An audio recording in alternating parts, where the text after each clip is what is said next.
കരിമാഷ്, എല്ലാവർക്കും നമസ്കാരം. കരിമാഷ് ഇങ്ങനെ പേടിച്ചിരിക്കുകയാണ്. ഇനിയൊരു മുഖ്യ പ്രഭാഷണം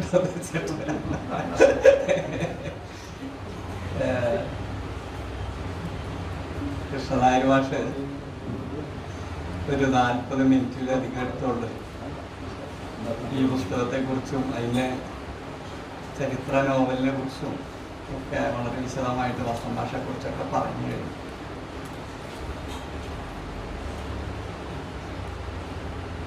ഈ പുസ്തകം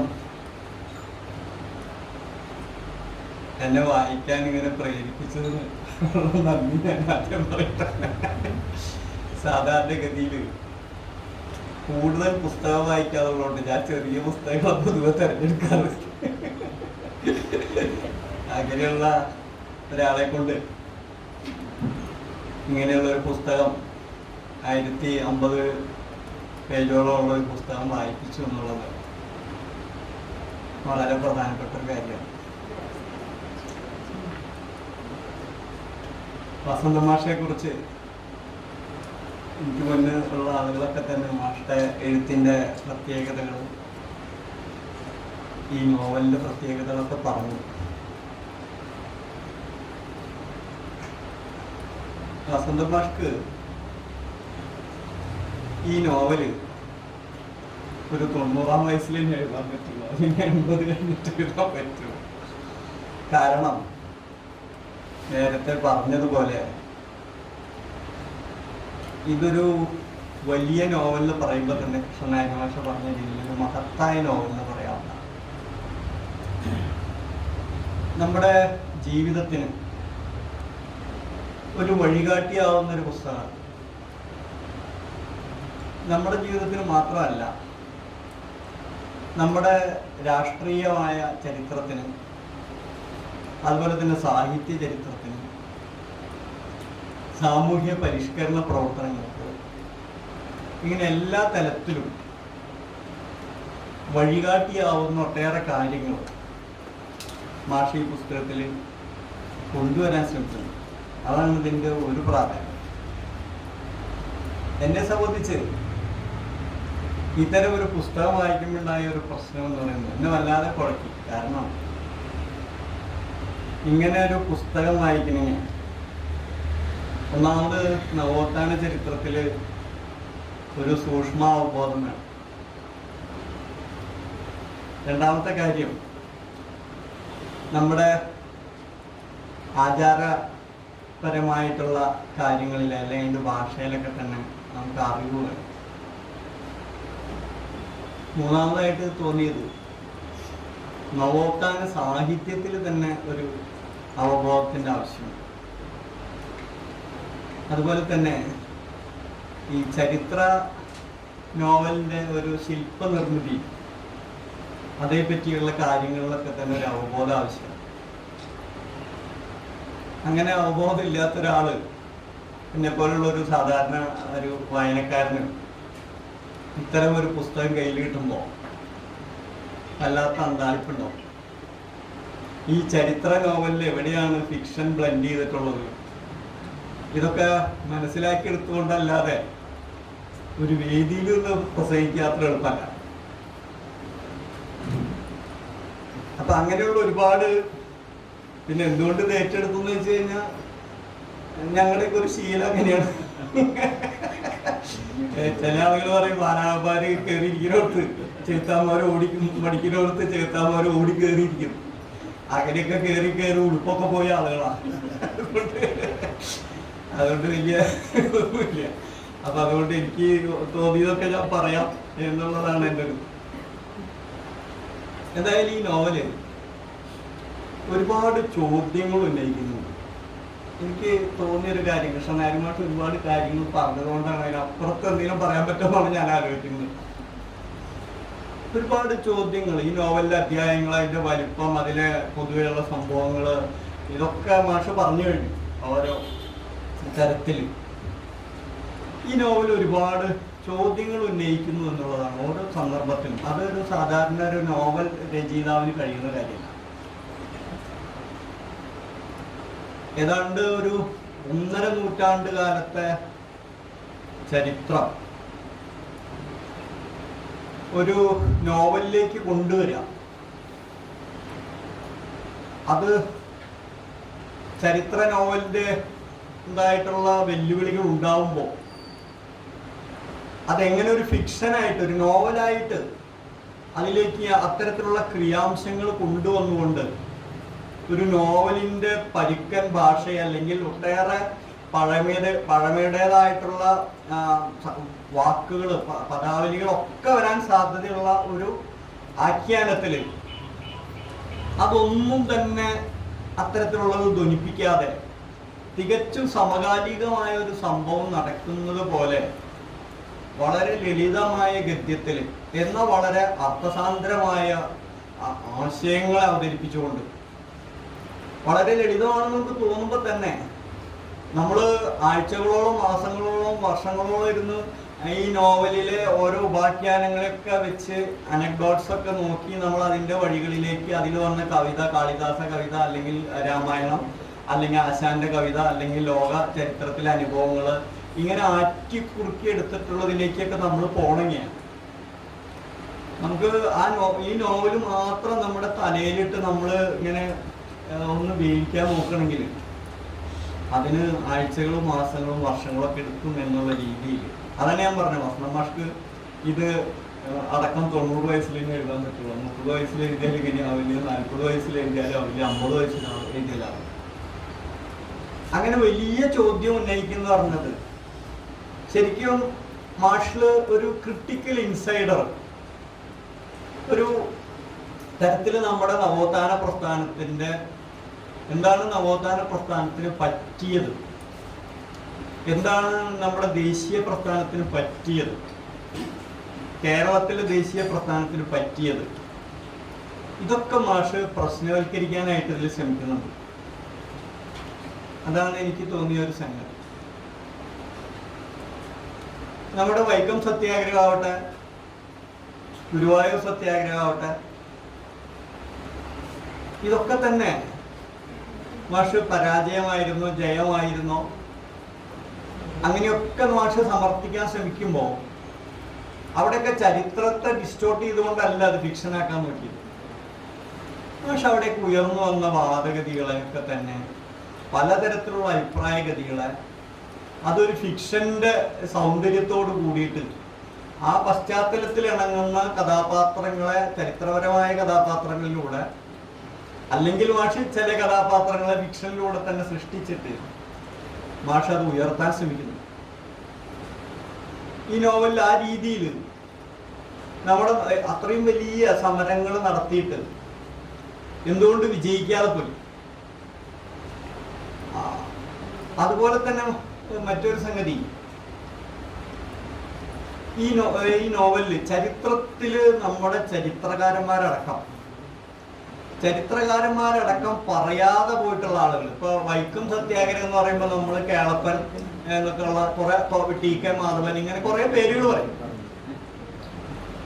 പക്ഷെ ഈ സത്യാഗ്രഹത്തിനിടയിൽ ഉണ്ടായിട്ടുള്ള ഒരുപാട് കാര്യങ്ങൾ, ഈ സത്യാഗ്രഹത്തിൽ ആദ്യം തൊട്ട് അവസാനം വരെ പങ്കെടുത്ത ഒരാള് ആമചാടി തേവൻ എന്നുള്ളത് ഇപ്പൊ അടുത്ത കാലത്ത് കേട്ടുപിടിച്ചിട്ടുള്ള ഒരു പേരാ.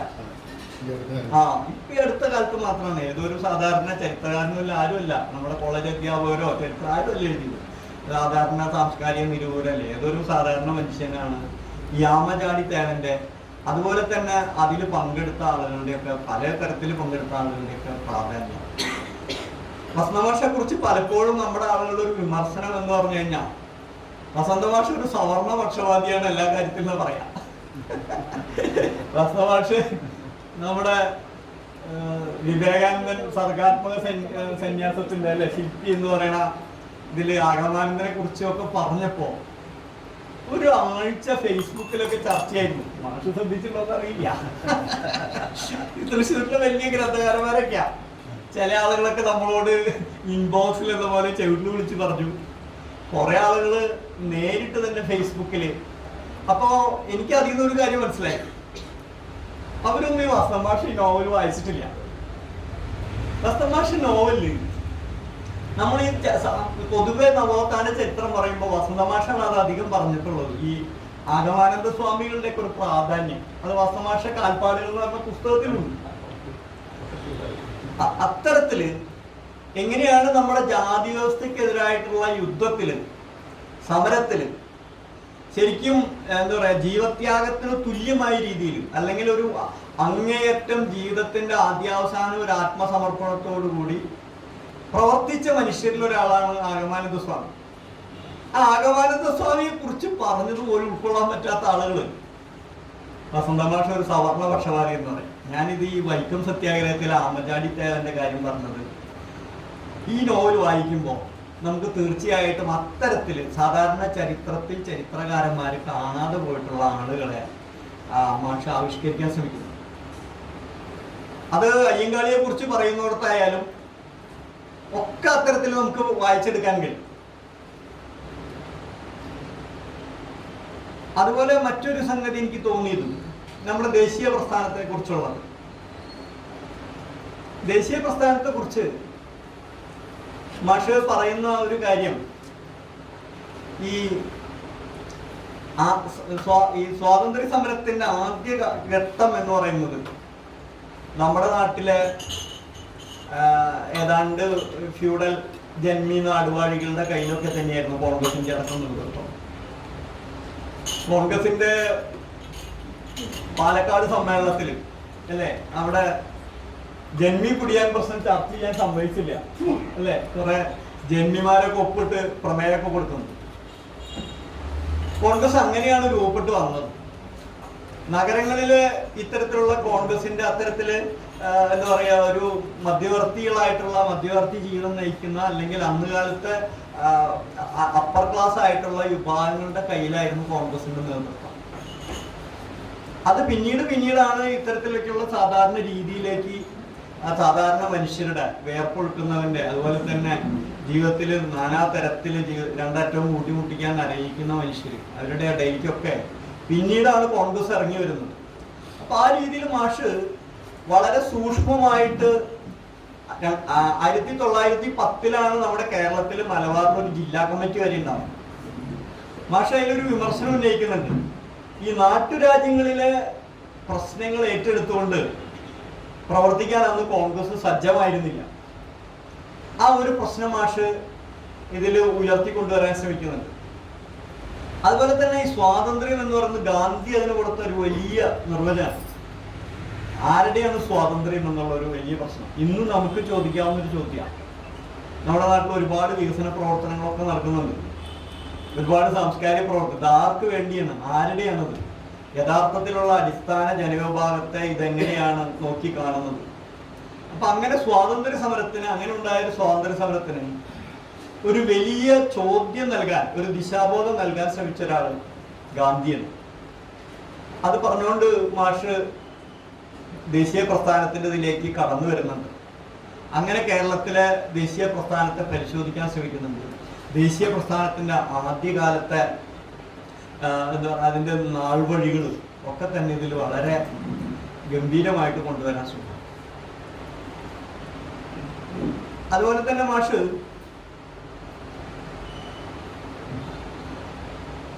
അറിയപ്പെടാത്ത ഒരുപാട് മേഖലയിലേക്ക്, അതിലൊന്നാണ് വൈകൈ യോഗന്നാന്റെ ജീവിതത്തെ കുറിച്ച് കുറെ കൂടി വിശദമാക്കാൻ മാഷ് നവോത്ഥാനത്തിൽ ഒരു കീഴാളധാര എന്ന് പറയുന്ന അതിലേക്ക് മാഷ് വിളിച്ചെന്ന് വിശദം.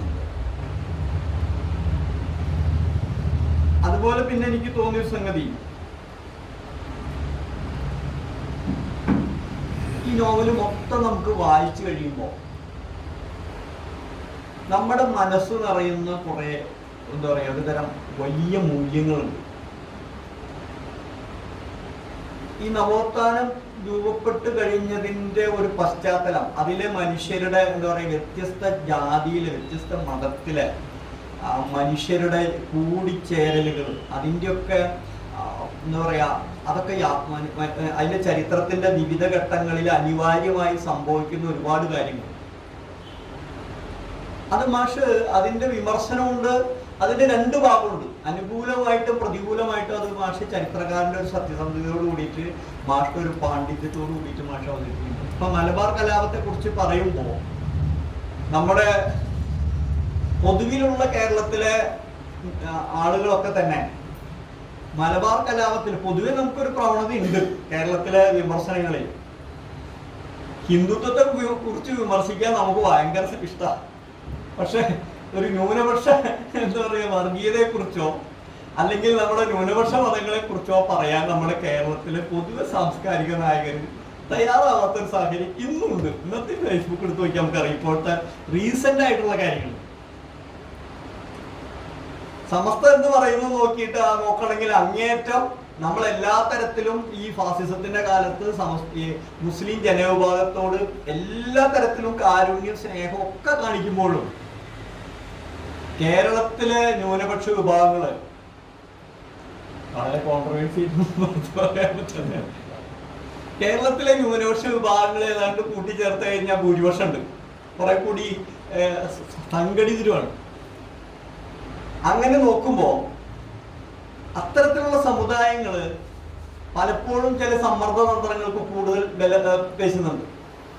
അത്തരത്തില് ഹിന്ദു സമുദായത്തെ സെമറ്റിസൈസ് ചെയ്യാനാണ് ഇപ്പോ ഈ സംഘപരിവാരം ശ്രമിച്ചുകൊണ്ടിരിക്കുന്നത്. കഴിഞ്ഞ കുറെ കാലമായിട്ട് ഒരുപക്ഷെ 80കൾ തൊട്ട് ഒരു ക്രിസ്ത്യൻ സമുദായത്തെ പോലെ അല്ലെങ്കിൽ മുസ്ലിം സമുദായത്തെ പോലെ അതിന് ബദലായിട്ട് അതിന് സമാന്തരമായിട്ട് അല്ലെങ്കിൽ അതിനേക്കാളും കൂടുതൽ വളരെ സങ്കുചിതമായ ഒരു പ്രത്യയശാസ്ത്ര പരിസരം സൃഷ്ടിക്കാനാണ് ഹിന്ദുത്വ പൊളിറ്റിക്സ് ശ്രമിക്കുന്നത്. അങ്ങനെയുള്ള ഒരു സാഹചര്യത്തിൽ ഈ നമ്മുടെ ആളുകള് മലബാർ കലാപത്തെ വളരെ ഏകപക്ഷീയമായിട്ട് വായിക്കാനേ ശ്രമിക്കാറ്. അതിൽ നിന്ന് വ്യത്യസ്തമായിട്ട് മലബാർ കലാപത്തില് ഉണ്ടായിട്ടുള്ള അതിൻ്റെ ഒരു എന്താ പറയുക നാൾ വഴികൾ കുറെ കൂടി സത്യസന്ധമായി രേഖപ്പെടുത്തുന്നതാണ്. ഇരുപക്ഷത്തും ഉണ്ടായിട്ടുള്ള പ്രശ്നങ്ങൾ സർക്കാർ എങ്ങനെയാണ് അത് കൈകാര്യം ചെയ്തത്, അത്തരം ഇതൊക്കെ അതൊക്കെ തന്നെ മാഷ് വളരെ ഭംഗിയായിട്ട് കൈകാര്യം ചെയ്യുന്നുണ്ട്. എന്ന് മാത്രമല്ല അതില് തൻ്റെ വീടിന്റെ മുന്നിൽ വന്നു വീഴുന്ന അച്ഛനും അമ്മയും അനിയനൊക്കെ നഷ്ടപ്പെട്ട ഒരു കുട്ടി, ആ കുട്ടി ബോധം വെച്ച് കിടക്കുന്നതിന് സെയ്താലി എടുത്ത് വളർത്തുന്നതും പിന്നീട് ആ കുട്ടിയെ കല്യാണം കഴിച്ചു കൊടുക്കുന്നതിൻ്റെയൊക്കെ വളരെ വികാരവത്തായ വളരെ മനുഷ്യ എന്താ പറയുക കരുണാർദ്രമായിട്ടുള്ള ആ ജീവിതത്തിന്റെ ചില രംഗങ്ങൾ. അപ്പൊ അങ്ങനെ മാഷ അതൊക്കെ വളരെ ഗംഭീരമായിട്ട് ചിത്രീകരിക്കുന്നുണ്ട്. ഞാൻ പറഞ്ഞു വരുന്നത് ഈ നോവൽ നമ്മൾ ആദ്യം വായിച്ചു കഴിയുമ്പോൾ നമുക്ക് ഒരു കാര്യം മനസ്സിലാവും. എങ്ങനെയാണ് ഇന്ന് കേരളം ഒരു സെക്കുലറായിട്ട് ഈ രീതിയിലും എന്തൊക്കെ പ്രശ്നങ്ങൾ ഇപ്പൊ നമ്മുടെ നാട്ടിൽ ഗവർണർ ഉണ്ടാക്കിക്കൊണ്ടിരിക്കുന്ന പ്രശ്നങ്ങൾ, മാധ്യമങ്ങള്, കേന്ദ്ര സർക്കാരിൻ്റെ ഇപ്പോഴത്തെ വിദ്യാഭ്യാസ രംഗത്തുള്ള ഇടപെടലും അതുപോലെ തന്നെ പദ്ധതികളിലൂടെയുള്ള നുഴഞ്ഞുകയറ്റം സാമ്പത്തിക ഇതൊക്കെ ഉണ്ടാക്കുമ്പോഴും കേരളത്തിൽ ഒരു സെക്കുലർ കൾച്ചർ അതിശക്തമായിട്ട് നമുക്കൊക്കെ ചിലപ്പോൾ ഉള്ളിനുള്ളിൽ നമ്മൾ ഒരു ഡ്യുവൽ ഐഡന്റിറ്റി ഒക്കെ കാത്തു സൂക്ഷിക്കുന്ന ഒരുപാട് പുരോഗമനകാരികളൊക്കെ ഉണ്ട്, ജനാധിപത്യവാദികളൊക്കെ ഉണ്ട്. അകത്ത് വേറൊരു ചെരുപ്പും പുറത്ത് വേറൊരു ചെരുപ്പും എന്നുള്ള രീതിയിലൊക്കെ അതൊക്കെ ഉണ്ട്. പക്ഷെ ഇതൊക്കെ ഉണ്ടെങ്കിലും നമുക്ക് മനുഷ്യർ തമ്മിൽ കലർന്ന് ജീവിക്കാൻ എവിടെ ഒരിക്കലും വസ്ത്രമാഷ് പറയുന്നുണ്ട്. ഇതൊക്കെ ഈ പറയുന്ന ഭ്രഷ്ട് കൽപ്പിക്കലൊക്കെ സ്വസമുദായക്കാർ ചുറ്റും താമസിക്കുന്നിടത്തുള്ളൂ, മറ്റു സമുദായക്കാർക്ക് ചേർന്നോടത്ത് ഭ്രഷ്ട് കൽപ്പിച്ചാൽ ഒരു നിയമം നിലനിൽക്കില്ല എന്ന് മാഷ് പറയുന്നുണ്ടായി. അങ്ങനെയുള്ള ചില സംഗതികളൊക്കെ മാഷേതായ സിദ്ധമായ ശൈലിയിലാണ്. അപ്പോ ഇത്തരത്തിലുള്ള ഒരു എന്താ പറയാ നമ്മുടെ ഒരു സെക്കുലർ ഫാബ്രിക് നമുക്ക് എന്തായാലും അത് കേരളത്തില് നമ്മുടെ വിദ്യാഭ്യാസത്തിലൂടെ നമ്മൾ നേടിയെടുത്തായിരിക്കാം. മാഷ് പറയുന്ന ഒരു കാര്യം, ഇവിടെ ആചാരപരമായിട്ടുള്ള ഇതില് വിപ്ലവമൊക്കെ വരുന്നതിന് മുന്നേ ഇവിടുത്തെ ആളുകൾ സംഘടിച്ചത് വിദ്യാഭ്യാസത്തിന് വേണ്ടിയാണ്. അത് കേരളീയ മാഷ് ഒരു കാഴ്ചപ്പാടിലൂടെ പ്രവർത്തിക്കുന്നുണ്ട്. കാരണം നമ്മൾ ആദ്യം ഫൈറ്റ് ചെയ്യാൻ ശ്രമിച്ചത് വിദ്യാഭ്യാസത്തിന് വേണ്ടിയാണ്. ആ വിദ്യാഭ്യാസത്തിന് വേണ്ടി ഫൈറ്റ് ചെയ്തതിനെ തുടർന്നാണ് പിന്നീട് ഉണ്ടാവുന്ന സാമൂഹ്യ മാറ്റമൊക്കെ ഉണ്ടാവുന്നത്. അപ്പൊ അതുകൊണ്ട് അത്തരത്തിൽ നമുക്ക് ഇതിന്റെ ഒരു വായന കൊണ്ടുണ്ടാവുന്ന ഒരു സംഗതി ഇത്തരത്തിലുള്ള ഒരു സെക്കുലർ കൾച്ചറിലേക്ക് കേരളം വന്നത് എങ്ങനെയാണ് എന്നുള്ളൊരു സംഗതി.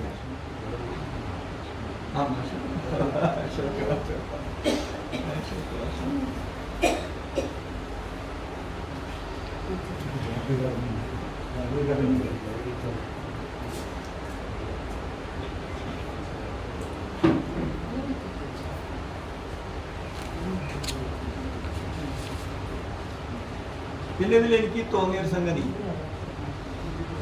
മാഷ് ഓരോ സന്ദർഭത്തിലും ഓരോ രംഗത്തെ നേരത്തെ കൃഷ്ണനായർ മാഷ് പറഞ്ഞ പോലെ തന്നെ നമ്മുടെ ഒരു സംഭവങ്ങളിൽ നിന്ന് കൂടുതൽ അതിനെ ഒരു ഫിലോസഫിക്കലായിട്ട് കാണാൻ, ദാർശനികമായിട്ട് കാണാൻ, അങ്ങനെയുള്ള ചില ദാർശനികമായ ചിന്തകളും മാഷ് എല്ലാ അധ്യായത്തിലും ഒന്നുകിൽ ഓരോരുത്തരും നിശ്ചയിച്ചു പോകും. മാഷ് എഴുതി വരുമ്പോൾ മാഷിന്റെ ഉള്ളിൻ്റെ ഉള്ളിലൊരു വികാരമോ വിചാരമോ വിപ്ലവം ജനങ്ങളുടെ ഉത്സവമാണെന്നൊക്കെ അടക്കം മാഷ് പറഞ്ഞിട്ടില്ലേ. മാഷ് വളരെ ആസ്വദിച്ച്, മാഷ് ശരിക്കും എന്താ പറയുക, നവോത്ഥാന കാലത്ത് ജീവിച്ചു വരുന്നതിന്റെ ഒരു പശ്ചാത്തലത്തിലാണ് മാഷ് അത്തരത്തിലുള്ള കൺക്ലൂഷനിലേക്കൊക്കെ എത്തുന്നത്. അതുപോലെ തന്നെ മാഷിന്റെ ഒരു നർമ്മം, അത് ചിലയിടത്ത് എനിക്ക് തോന്നുന്നു ഇത് ഇത്ര മാഷിന്റെ ആ ഈ വിഷയത്തിന്റെ ഒരു ഗൗരവത്തെ അടക്കം ചിലപ്പോൾ ചോർത്തിക്കളയുന്നതെന്ന് തോന്നും. അല്പം സ്ത്രീ വിരുദ്ധമാണെന്നൊക്കെ നമുക്ക് ചിലപ്പോൾ തോന്നിപ്പോകും. അങ്ങനെയൊന്നുമല്ല, അത് ആ സന്ദർഭത്തിന് ഇണങ്ങുന്ന രീതിയിൽ മാത്രം വായിച്ചു കഴിഞ്ഞാൽ ഒരു പ്രശ്നമില്ലേ. നമ്മളെ പുതിയ കാലത്ത് വായനക്കാർക്ക് ചിലപ്പോ ആദ്യം അങ്ങനത്തെ ചില ഇതൊക്കെ തോന്നും. അങ്ങനെ തോന്നേണ്ടതായ ഒരു സംഗതി ഇല്ല. അതാണ് പിന്നെ തോന്നിയൊരു സംഗതി. മാഷ്ട നർമ്മബോധം, മാഷ്ട അതിന്റെ മാഷ്ക്ക് അതുകൊണ്ട് തന്നെ മാഷ്ട ഈ നർമ്മബോധം ഉള്ളത് കൊണ്ട് തന്നെ അത് പറഞ്ഞു ഫലിപ്പിക്കാൻ വേണ്ടി മാഷ്ട ഗദ്യം തന്നെ വളരെ ലളിതമായി മാറിയത് മാഷിലെ ആ നർമ്മബോധം എല്ലായിടത്തും ആ ആക്ഷേപഹാസ്യമൊക്കെ നന്നായിട്ട് പ്രവർത്തിക്കുന്നതുകൊണ്ടാണ്.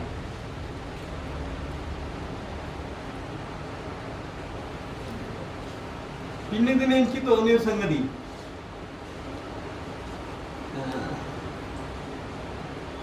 ഈ ശ്രീനാരായണ ഗുരുവും അതുപോലെ തന്നെ വക്കം മൗലവിയൊക്കെ അവരുടെയൊക്കെ തമ്മിലുള്ള ബന്ധം അത് വളരെ എന്താ പറയാ ഒരു സർഗാത്മകമായിരുന്നു എന്ന് മാഷ് പലതൊക്കെ ഫിക്ഷന്റെ സഹായത്തോടു കൂടിയാണ്.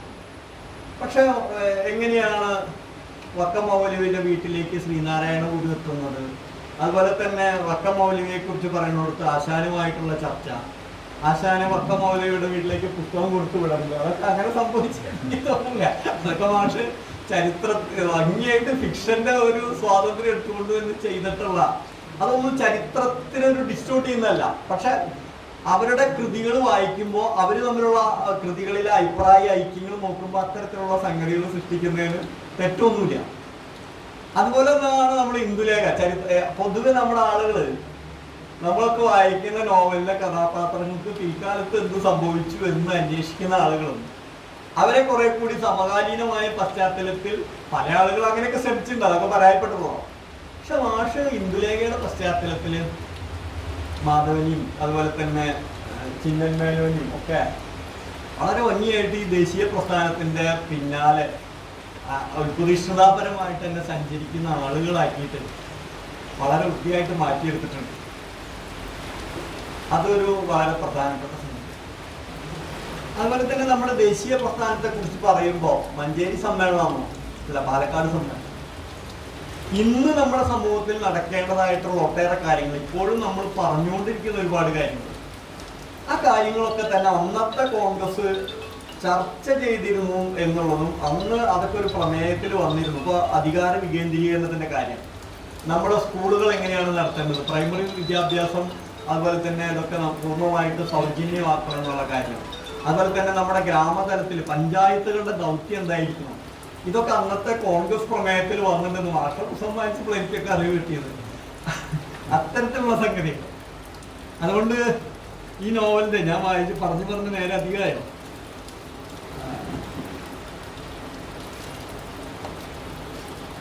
അതുപോലെ തന്നെ നമ്മുടെ ദേശീയ പ്രസ്ഥാനത്തിലെ സമരത്തിന്റെ ഒരു പ്രധാനപ്പെട്ട സംഗതി, പല ആളുകളും നമ്മുടെ നാട്ടില് ഈ എന്താ പറയുക സാമുദായിക പരിഷ്കരണം നടക്കണമെന്ന് ആഗ്രഹിക്കുന്ന ആളുകൾ ജാതിയുടെ ചിന്തയുടെ ദുരന്തങ്ങളും ക്രൗര്യവും ഒക്കെ അനുഭവിക്കുന്ന ആളുകൾ എങ്ങനെയാണ് നമ്മൾ സ്വാതന്ത്ര്യ സമരത്തെ നോക്കിക്കണ്ടത്. പലപ്പോഴും ബ്രിട്ടീഷ് ഭരണം ഇവിടെ നിൽക്കുന്നത് തങ്ങൾക്കൊരു തടയാണെന്ന് ചിന്തിക്കുന്ന രീതിയിലേക്ക് പോയതിൻ്റെ ഒരു പശ്ചാത്തലം, അത്തരത്തിലുള്ള ചിന്തകളൊക്കെ മാഷ് അത് ശരിയാണ് താനും. അങ്ങനെ നമുക്ക് എല്ലാവരിലും അത് പ്രവർത്തിച്ചിട്ടുണ്ട്. നമ്മളിന്ന് പറയുന്ന പല നവോത്ഥാന നായകർ അതൊക്കെ മാഷ് ശരിക്കും രേഖപ്പെടുത്താൻ ശ്രമിച്ചിട്ടുണ്ട്. പിന്നെ മാഷ്ടർ ഒരു സാഹിത്യ ജീവിതത്തിന്റെ ശക്തി ഇതിൽ അങ്ങേയറ്റുണ്ട്. കഥകളി ആവട്ടെ, അതുപോലെ തന്നെ കുമാരനാശാന്റെ കവിതയാവട്ടെ, കാളിദാസ കവിതയാവട്ടെ, അങ്ങനെ രാമായണം ആവട്ടെ, എല്ലാം സന്ദർഭാനുസരണം മാഷ് ഇതിൽ നല്ല മൊഴിമുത്തുകൾ പോലെ അതിൻ്റെ ഒരു ആശയ അർത്ഥസാന്ദ്രതയ്ക്ക് വേണ്ടി മാഷ് വളരെ യുക്തിസഹമായിട്ട് ഉപയോഗിച്ചിട്ടുണ്ട്. വൈക്കം സത്യാഗ്രഹത്തിലെ ഈ നമ്മുടെ കണ്ണ് രാമനിളയത് ആ എന്താ പറയാ 924 എന്ന് പറയുന്നത് നമ്മുടെ നാട്ടില് 100 നൂറ്റാണ്ട് മുമ്പ് 2018 വലിയ പ്രളയം ഉണ്ടായൊരു കാലമാണ്. ആ കാലത്താണ് അവിടെ സമരം നടക്കുന്നത്. ആ സമരത്തിന്റെ വിവരണം മാഷ് വളരെ നന്നായിട്ട് എടുക്കുന്നത്. അതില് ഈ സവർണ ഗുണ്ടകൾ ഓരോ സന്ദർഭത്തിലും ചെയ്തിട്ടുള്ള ഓരോരോ കാര്യങ്ങൾ മാഷ് വളരെ ഇതായിട്ട് കൊണ്ടുവന്നിട്ടുണ്ട്. അവിടെ ഈ രാമനിളയതിന്റെ കണ്ണിൽ ചുണ്ണാമ്പ് എഴുതുമ്പോ രാമനിളയത് പറയും, എനിക്ക് കണ്ണ് കാണാൻ കഴിയില്ല, എന്നെ കാണാൻ ദേവന് കണ്ണുണ്ടല്ലോ. അങ്ങനെയൊക്കെ മാഷ് വളരെ സന്ദർഭാനുസരണമായിട്ട് ആ മുഹൂർത്തങ്ങളൊക്കെ വളരെ നാടകീയവും വളരെ എന്താ പറയുക കാവ്യാത്മകവും ആക്കിയെടുക്കണം. എന്നിട്ട് മാഷ് അത് ആ കണ്ണ് ചുണ്ണാമ്പ് എഴുതിയ ആള് പാലക്കാട്ടുകാരനാണെന്ന് പറയുകയും അദ്ദേഹം പിറ്റുന്ന മരക്കൊമ്പിൽ വരുന്ന ആടുകയാണ് ചെയ്തത് എന്ന് മാഷ് വളരെ ഭംഗിയായിട്ട് എഴുതിയിരുന്നു. അതുപോലെ തന്നെ മലബാർ ലഹളയുമായി ബന്ധപ്പെട്ട് അവിടെ നിന്നൊക്കെ ഓടിപ്പോന്ന മനുഷ്യര്, അതിൻ്റെ ഒപ്പം തന്നെ നമ്മുടെ തൃശ്ശൂർ ജില്ലയെ കുറിച്ച് എനിക്ക് അറിയാത്ത ചില കാര്യങ്ങൾ. ഈ മലബാറിൽ അധ്യാപക പ്രസ്ഥാനം ഉണ്ടായത് നാട്ടികയിലാണ് എന്നും മാഷ് അതൊരു കുഞ്ഞമ്മ ആരാണ് ഉണ്ടാക്കിയത് എന്നും ആ അധ്യാപക പ്രസ്ഥാനത്തിന്റെ അത് എനിക്ക് തൃശ്ശൂരിൽ ഒരാൾ ഇതുവരെ പറഞ്ഞിട്ടില്ല. അങ്ങനെ ഇതൊരു ചരിത്ര നോവലായിരിക്കും. ഇതൊരു നോവലെന്ന് പറയുമ്പോൾ തന്നെ ഇതില് മാഷ് കൃത്യമായിട്ടുള്ള ഒരു കാലഗണന നമുക്കൊന്നും യാതൊരു തരത്തിലുള്ള കല്ലുകടി ഇല്ലാത്ത രീതിയിൽ ഇതിൽ രേഖപ്പെടുത്താൻ ശ്രമിച്ചിട്ടുണ്ട്. ഇപ്പൊ ഈ പുസ്തകത്തിന്റെ ഒരു ഗുണം എന്ന് പറയുന്നത് ഇതൊരു പുസ്തകം എടുത്തു വെക്കുമ്പോൾ നമുക്ക് ഈ കഴിഞ്ഞ 150 കൊല്ലക്കാലത്തെ ഒരു 1956 കേരളം ഉണ്ടാകുന്നിടത്ത് വെച്ചാണ് അവസാനിപ്പിക്കുന്നത്. വൈകുണ്ഠസ്വാമികളിലും മറ്റേ സ്വാതി തിരുനാളിലൊക്കെ തുടങ്ങിയിട്ട് അവിടെ നിന്ന് ഇവിടെ വരെയുള്ള കാര്യങ്ങൾ, ആ കാര്യങ്ങളിൽ നമുക്കൊരു ഗൈഡായിട്ട് പ്രവർത്തിക്കുന്ന ഒരു പുസ്തകം. നമ്മൾ സാധാരണ ഇപ്പൊ വൈകുണ്ഠസ്വാമികളെ നമ്മൾ വളരെ വൈകുണ്ഠസ്വാമികളുടെ ജീവിതത്തെ കുറിച്ചൊക്കെ പറയുമ്പോൾ നമ്മൾ പലപ്പോഴും മറ്റേ സ്വാതി തിരുനാളിനെയൊക്കെ വളരെയധികം വിമർശിക്കാറുണ്ട്. പക്ഷെ മാഷി ഈ നോവലിൽ സ്വാതി തിരുനാള് അനുഭവിക്കുന്ന ഒരു വ്യഥ, അതിങ്ങനെ അതിൻ്റെ ഒരു പശ്ചാത്തലം ഗോവിന്ദൻ കർത്താവിലൂടെയും ആ ഒരു കൊട്ടാരത്തിൻ്റെയും അവരുടെ ഇവിടേക്കുള്ള യാത്രയും ഒക്കെ ആയിട്ട് വളരെ ഭംഗിയായിട്ട് കൊണ്ടുവരുന്നു. അതുപോലെ ഒരു കാര്യമാണ് പി കൃഷ്ണപിള്ള ഇവിടെ നാഗർകോവിലിൽ ജയിലെടുക്കുമ്പോൾ അല്ലേ, നാഗർകോവിലിൽ ജയിലെടുക്കുമ്പോൾ എങ്ങനെയാണ് തങ്കമ്മയായിട്ട് പ്രേമത്തിലേക്ക് എത്തിയത് എന്നുള്ളൊരു കാര്യം പുസ്തകം ജയിലിലേക്ക് കൊണ്ടുകൊടുക്കാനായിട്ട് പോകുന്ന സന്ദർഭത്തിൽ ഉണ്ടായ ഒരു ബന്ധത്തിൽ നിന്ന് ഉണ്ടായ ഒരു വളരെ എന്താ പറയുക ഒരു സാഹിത്യ ഭംഗിയോട് കൂടിയിട്ട് ഈ നോവൽ ശില്പത്തിന്റെ ഭാഗമാക്കാനായിട്ട് നഷ്ടമായി. ഇങ്ങനെ എടുത്തു പറയുകയാണെങ്കിൽ ഒരുപാട് കാര്യങ്ങളുണ്ട്.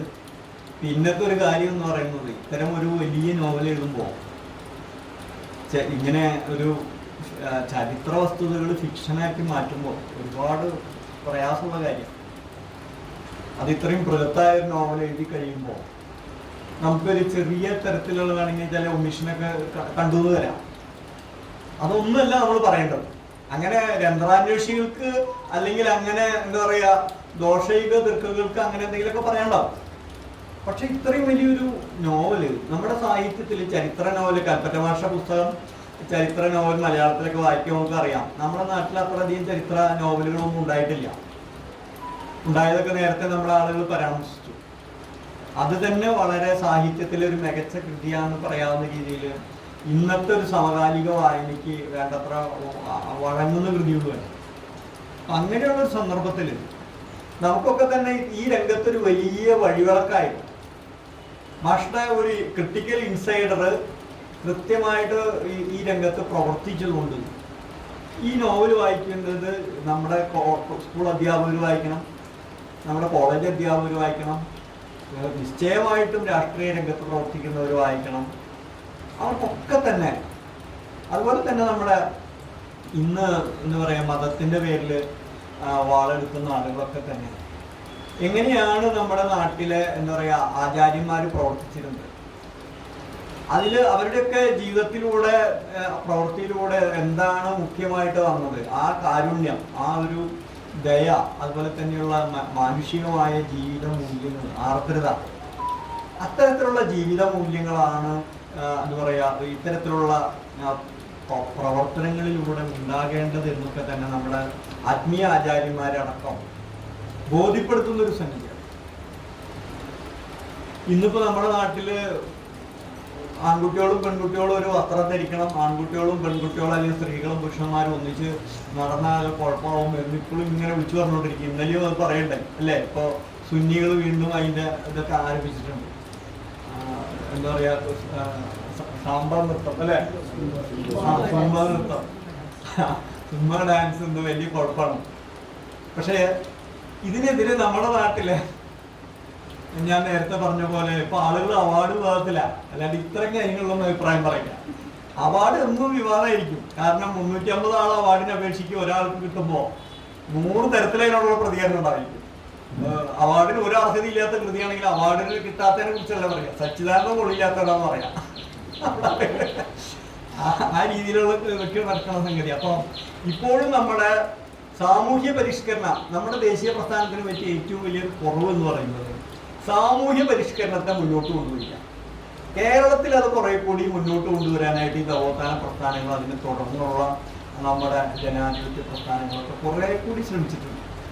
പക്ഷെ അതിനൊരു വിച്ഛേദമായ നമ്മുടെ കുപ്രസിദ്ധമായിട്ടുള്ള വിമോചന സമരത്തോട് കൂടിയിട്ടാണ്. പക്ഷെ ഈ ഒരു സാമൂഹ്യ പരിഷ്കരണ പ്രസ്ഥാനത്തിൻ്റെ ഒരു പ്രാധാന്യം, ആ പ്രാധാന്യം വീണ്ടും ചർച്ച ചെയ്യപ്പെടുന്നതിന് ജാതി നശീകരണത്തെ പോലെയുള്ള പ്രശ്നങ്ങൾ നമ്മുടെ എല്ലാ എന്താ പറയുക ദേശീയ പ്രസ്ഥാന കാലത്തും നവോത്ഥാന കാലത്തുണ്ടായ എല്ലാ സംഘടനകളും, നവോത്ഥാന കാലത്തുണ്ടായ സാമൂഹ്യ പരിഷ്കരണത്തിന് വേണ്ടി, സമുദായ പരിഷ്കരണത്തിന് വേണ്ടി ഉണ്ടായ എല്ലാ സംഘടനകളും പിന്നീട് ജാതി സംഘടന, SNDP ആവട്ടെ, പുലയ മഹാസഭയാവട്ടെ, മറ്റേ NSS ആവട്ടെ, നമ്പൂരി യോഗക്ഷേമ സഭയാവട്ടെ, ഏത് സംഘവും, ഇപ്പോൾ നമ്മുടെ പൊയ്കയിൽ അപ്പച്ചൻ്റെ അടക്കം പ്രസ്ഥാനങ്ങൾ, അവരൊക്കെ തന്നെ ഇത്തരത്തിൽ ജാതീയമായിട്ട് അധവദിച്ചതിനെ കുറിച്ച് മാഷിതിൽ ആ തരത്തിൽ അതിൻ്റെ വിമർശനങ്ങളൊക്കെ മാഷ് ഉന്നയിക്കുന്നുണ്ട്. അപ്പം അതുകൊണ്ട് ഇത് നാനാ തരത്തിൽ നോക്കുമ്പോൾ വളരെ പ്രസക്തമായിട്ടുള്ള ഒരു കൃതിയാണ്. ഈ കൃതി നമുക്ക് ആർക്കും എഴുതാൻ പറ്റില്ല, നമ്മൾ അടുത്ത 10 ജന്മം ജനിച്ചാലും നമുക്ക് പറ്റില്ല. അതിന് അതിൻ്റെതായ ഒരു അധ്യാപകനുള്ള പരിചയം വേണം, ഒരു സാമൂഹ്യ വിമർശകൻ്റെതായ നല്ല വൈഭവം വേണം, അതുപോലെ തന്നെ പാണ്ഡിത്യം വേണം, കവിതയിലുള്ള പാണ്ഡിത്യം വേണം, നവോത്ഥാന സാഹിത്യത്തിലുള്ള പാണ്ഡിത്യം വേണം, ലോക സാഹിത്യത്തിലുള്ള പാണ്ഡിത്യം വേണം. അതുപോലെ തന്നെ നമ്മുടെ സമൂഹത്തെ വളരെ സൂക്ഷ്മമായിട്ട് നോക്കിക്കാണാനും അതിൽ വളരെ കൃത്യമായിട്ട്, വളരെ എന്താ പറയുക വസ്തുനിഷ്ഠമായിട്ട് വിമർശനങ്ങൾ ഉന്നയിക്കാനൊക്കെ കഴിയുന്ന ഒരു കണ്ണിന് മാത്രമേ ഇത്തരത്തിലുള്ള ഒരു നോവല് എഴുതി തീർക്കാനാവൂ. അത് മാഷ് 1956 കൊണ്ട് അവസാനിപ്പിച്ചു. അവിടെ തന്നെ വള്ളത്തോളിൻ്റെ എന്താ പറയുക നമ്മുടെ നാട്ടിലെ എഴുത്തുകാർക്കുണ്ടായ ചങ്കൂറ്റവും വ്യക്തിത്വമൊക്കെ മാഷ് അതിലൂടെ സ്ഥാപിക്കുന്നുണ്ട്. കാരണം രാജപ്രമുഖൻ, ഈ രാജാക്കന്മാരുടെ തർക്കമൊക്കെ മാഷ് ഭംഗിയായിട്ട് പറയുന്നുണ്ട് കേട്ടോ.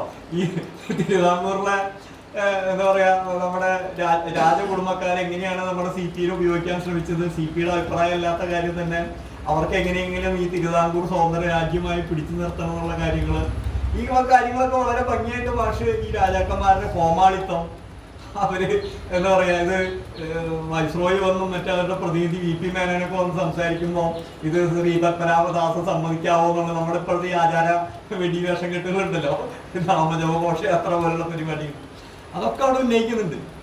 അത് കഴിഞ്ഞിട്ട് ഈ കേരളം ഉണ്ടാകുന്ന സമയത്ത് ഒറ്റ കസേരയിട്ട് അകത്തേക്ക് നിങ്ങൾ കേട്ടിട്ടുണ്ടാവും, രാജപ്രമുഖന് മാത്രം കസേരയിട്ട് വെച്ചൊരു എന്താ പറയുക കേരള പിറവി ആഘോഷത്തെ കുറിച്ച് അവിടെ വള്ളത്തോട് കയറി ഇരിക്കുകയും രാജപ്രമുഖൻ അതിനെ ആ സന്ദർഭം അനുസരിച്ച് അന്നത്തെ ഒരു എഴുത്തുകാരുടെ ഒരു ചങ്കൂറ്റം എന്ന് പറയുന്നത്, നമ്മൾ ഇന്നത്തെ ജനാധിപത്യപരമായി ചിന്തിക്കുന്ന പൗരസമൂഹമൊന്നും ഇല്ലാത്തൊരു കാലത്ത് എഴുത്തുകാരെന്നുള്ള നിലയ്ക്കുള്ള വള്ളത്തോട് അത് ചെയ്തു എന്നുള്ളത് നമ്മുടെ രാജ്യത്തിൻ്റെ എന്താ പറയുക അക്ഷരസ്നേഹികളുടെ അന്തസ് ഉയർത്തിപ്പിടിച്ചു എന്നുള്ളത്, അങ്ങനെയുള്ള നിരവധി കാര്യങ്ങൾ ഓരോ സന്ദർഭത്തിലും പറയാനുണ്ട്. അപ്പം അത്തരത്തിലുള്ള ഒരു വലിയ നോവൽ എഴുതി എന്നുള്ളതുകൊണ്ട് നമുക്കെല്ലാവരും വസന്തമാഷെ നമുക്കൊന്ന് കൈയടിച്ച് അഭിനന്ദിക്കാം. കുറേ പേര് ഇട്ട് വെച്ചു.